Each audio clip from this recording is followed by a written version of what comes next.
I'd been growing food here for quite some time as just a regular gardener. And in about 2005, I hit upon a notion that we should do something with this abandoned land here in the city.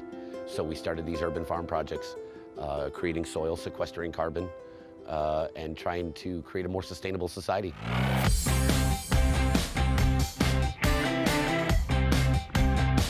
The original motherland of garlic is actually centered in the steppe region of Asia.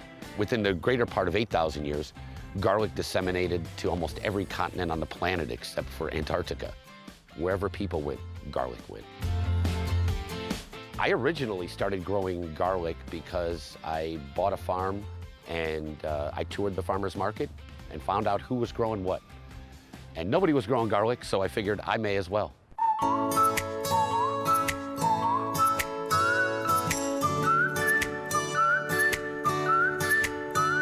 Well, this is a garlic scape that we have here. This is a common false flower that's produced off the garlic plant. This is what's often called the umbro, and this coating that you see here, this paperish coating, is called a spathe. Garlic is an asexual plant. It no longer produces sexually. The danger of that is that there won't be enough diversity in the plant if a pathogen was to come in and try to hurt it. So we actually have to take apart the scape flower and remove the bulbils to allow the flower to be tricked into producing seed sexually again. If the bulbils are left remaining, they drain out too much energy and the flower can't reproduce. We peel this back, and in there you can begin to see the little flower petals. We'll actually take a penknife and we remove the little bulbils inside this false flower head. Garlic hybrids are not like normal plant hybrids. If you plant a corn hybrid, it will revert to either parent plant.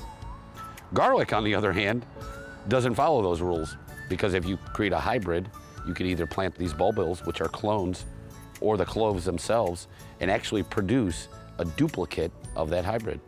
And so there you go. But here in the next couple of days, these guys will be hit with some insect traffic here, and hopefully we'll have some true seed off of them. We grow about 205 varieties of garlic. We created this variety to not only be drought resistant, but also to be pest resistant. And you can see some of the gorgeous heads on these guys right now. And I thought I had a niche crop. In reality, what I found was a sustainable farm product that can not only help make small farmers stronger, but it allows them to grow year-round.